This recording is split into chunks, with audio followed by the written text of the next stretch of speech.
बोलिए जीव मुत वाहन भगवान की जय। आज आप लोग इस वीडियो के माध्यम से जीवित पुत्र का व्रत का कथा सुनेंगे और जीवित पुत्र का व्रत किस लिए रखा जाता है, क्यों रखा जाता है। हमारी माताएं, हमारी बहनें जीवित पुत्र का व्रत क्यों रखती हैं, आज आप लोग श्रवण करें। और जो माताएं बहनें जीवित पुत्र का व्रत करती हैं वो इस कथा को अवश्य सुनें, क्योंकि जीवित पुत्र का व्रत, उसका नाम भी है जीवित पुत्र का व्रत। तो हमारे बच्चों की दीर्घ आयु के लिए, हमारे बच्चे की लंबी आयु के लिए जीवित पुत्र का व्रत रखा जाता है। और यह व्रत बहुत ही कठिन होता है। व्रत के एक दिन पहले से ही इसका नियम और विधि हमारी माताएं और बहनें चालू कर देती हैं। पहले दिन माताएं बहनें शुद्ध भोजन करती हैं और सायंकाल में नीम की दातुन करती हैं। नीम की दातुन करने के बाद वो स्नान करके जीवित पुत्र का, जीवोत्थान भगवान का ध्यान करती हैं, आवाहन करती हैं। इस तरह से अपनी पूजा को वो लोग प्रारंभ करती हैं। फिर अगले दिन जीवित पुत्र का व्रत रखती हैं और वो व्रत बिना कुछ खाए, बिना कुछ पिए, उसमें पानी, अन्न, जल कुछ भी नहीं लिया जाता है, सबको त्यागना पड़ता है।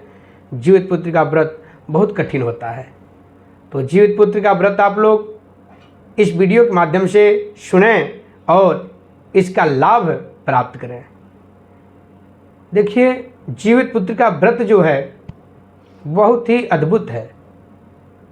मैं कथा में आप लोगों को सुनाऊंगा, आप लोग इस कथा को अवश्य सुनें। और जो माताएं बहनें जीवित पुत्र का व्रत रखती हैं उनको तो अति आवश्यक होता है जीवित पुत्र का व्रत का कथा सुनना। तो आइए कथा प्रारंभ करते हैं। बोलिए श्री परम पूज्य गुरुदेव भगवान की जय। ओम मुखं करोतु वाचालं पंगुं लंघयते गिरिं यत्कृपातमहं वन्दे परमानंद माधवम्। अथ श्री जीवित पुत्र का व्रत कथा प्रारंभ। इस व्रत को पुत्रवती स्त्रियां पुत्र के जीवन रक्षा के उद्देश्य से करती हैं। इस व्रत के करने से जो माताएं रखती हैं उनके पुत्र की दीर्घ आयु बढ़ती है, लंबी आयु उस बच्चे को प्राप्त होती है, पुत्र शोक नहीं होता। इस व्रत की कथा स्त्रियां समाज में बड़ा महत्व है तथा सम्मान है। इस व्रत को स्त्रियां निर्जला रह करके करती हैं। 24 घंटे के उपवास के बाद ही व्रत का पारण करती हैं। आश्विन मास के शुक्ल पक्ष की अष्टमी को यह व्रत रखा जाता है। सप्तमी के दिन उड़द की दाल भिगोई हुई, कुछ लोग उसमें गेहूं को मिला देते हैं। अष्टमी के दिन प्रातःकाल व्रती स्त्रियां जो व्रत रखती हैं वह माताएं बहनें उनमें से कुछ दाने साबुत ही निगल जाती हैं। इसके बाद न कुछ खाती हैं और न ही कुछ पीती हैं। उस दिन उड़द तथा गेहूं के दाने का बहुत ही ज़्यादा महत्व है। जीवमुतवाहन नामक राजा बड़े दयालु और धर्मात्मा राजा थे। एक दिन वे पर्वत पर घूमने गए। उस पर्वत पर मलयवती नामक राजकन्या देव पूजन के लिए आई हुई थी। वहाँ एक दूसरे को देखते ही उनके मन में, हृदय में प्रेम और परस्पर प्रेम दर्शन का यह दृश्य राजकुमार के भाई ने देखा था। देव पूजन के बाद राजकुमारी अपने भाई के साथ लौट गई। तत्पश्चात जीवमुतवाहन जब पर्वत पर भ्रमण कर रहे थे तब उन्हें अचानक किसी का रोने का आवाज़ सुनाई दिया। जैसे रोने का आवाज़ सुनाई दिया। वे उस आवाज़ की ओर चल दिए। जैसे जीमूतवाहन राजा थोड़ी दूर जाकर उन्हें देखा कि शंखचूड़ सांप की माँ रो रही है। जो शंखचूड़ था उसकी माँ रो रही है। उन्होंने जाकर के उससे रोने का कारण पूछा तो उसने बताया कि उसका पुत्र, मात्र उसका एक ही पुत्र था और आज गरुड़ के भोजन के लिए जाने वाला है। गरुड़ का रोज नियम था, उस नगर में जितने भी पुत्र प्राप्त होंगे, जैसे ही उनके घर में जन्म होगा वो पुत्र को गरुड़ को सौंप दे और वह गरुड़ अपना भोजन बना लेता था, उनका भक्षण कर लेता था। इस कारण उस नगर के सभी लोग बहुत ज़्यादा दुखी थे, बहुत चिंतित थे।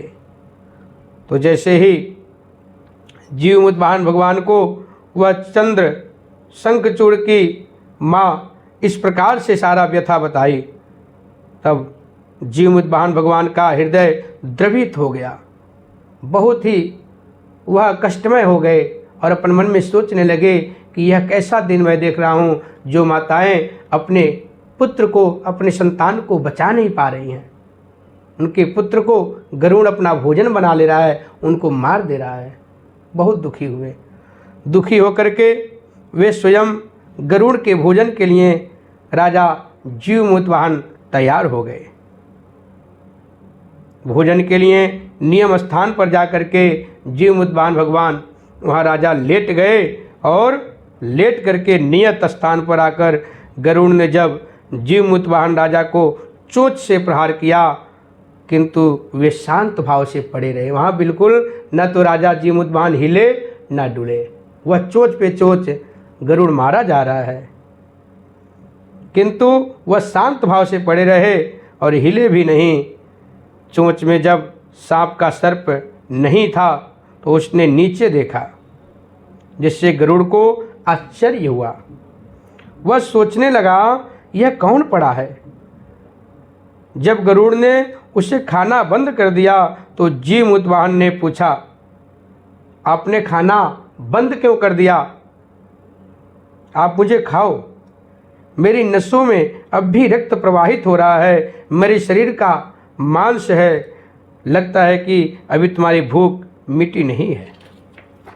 ऐसे जीवमुतवाहन को पहचान कर पश्चाताप करने लगा वह गरुड़, और गरुड़ ने शांत भाव से सोचा यह तो दूसरे के लिए प्राण दे रहा है और मैं एक हूँ कि प्रतिदिन अपनी भूख मिटाने के लिए दूसरे के बच्चों का जान लेता हूँ। इस प्रकार पश्चाताप करते हुए गरुड़ ने अपने कलंकित रूप के दर्शन किए और अपने अंदर झांका। गरुड़ ने अपने पापों का प्रायश्चित सा करने लगा और प्रायश्चित करके राजा से वर मांगने लगा और कहा, हे राजा। राजा ने कहा, आज तक आपने जितने पुत्र मारे हैं उन सबको जीवित करके भविष्य में कभी किसी के संतान को आप मारेंगे नहीं, न ही उनको अपना भोजन बनाएंगे, आप प्रतिज्ञा करें। गरुड़ ने बोला, तथास्तु कह करके अपना धर्म निभाया और अपने पूरे जीवन में कभी ऐसा दुष्कर्म नहीं किया। जब यह घटना घटी उसी समय राजकुमारी का पिता तथा भाई राजा जीवमुतवाहन की खोज करते करते वहाँ पहुँच आए। उन्होंने राजकन्या का विवाह उनके साथ कर दिया और उस दिन आश्विन कृष्णाष्टमी, आश्विन मास का जो अष्टमी था, कहीं कहीं इस व्रत को महालक्ष्मी के नाम से भी जाना जाता है और कहीं कहीं जीव पुत्रिका, कहीं कहीं जितिया के नाम से, कहीं कहीं जीवित पुत्रिका के नाम से इसको बोला जाता है। महाभारत के युद्ध के पश्चात पांडवों की अनुपस्थिति में कृतवर्मा तथा कृपाचार्य के साथ अश्वत्थामा ने शिविर में प्रवेश किया और प्रवेश करके सैनिकों को मार डाला। अश्वत्थामा ने सोए हुए द्रौपदी पुत्रों को पांडव समझा और उनके सिर काट लिए। दूसरे दिन अर्जुन ने केशव के साथ सारथी बनकर के अश्वत्थामा का पीछा करने लगा और उसने उनको बंदी बनाया। धर्मराज युधिष्ठिर के आदेश तथा श्री कृष्ण के पराशर्म से शीर की मणि को लेकर तथा केश मुंड कर केश को मुड़वा करके पांडवों के वशधर उतरा और उनके गर्भ पर पांडव उस अस्त्र का प्रतिरोध न कर सके। भगवान उन्होंने केशव की शरण में जाकर के उनका पैर पकड़ लिया। भगवान ने सूक्ष्म रूप से उत्तरा के गर्भ में प्रवेश करके गर्भ की रक्षा की, किंतु जब पुत्र पैदा हुआ तो वह मृतक प्रायः था। भगवान ने उसे प्राण डाल दिया उसमें। वही पुत्र पांडव वंश का भावी कर्णधार राजा परीक्षित हुआ। परीक्षित को इस प्रकार जीवन दान देने के कारण इस व्रत का जीवित पुत्र का नाम पड़ा है। ऊर्ध्व को निगलना श्री कृष्ण का सूक्ष्म रूप में उदर प्रवेश माना जाता है। अतः इस दिन भगवान श्री कृष्ण की पूजा की जाती है और भगवान की पूजा करके व्रत रखी जाती है। बोले श्री कृष्ण भगवान की जय, बोलो जीव मुक्त वाहन भगवान की जय।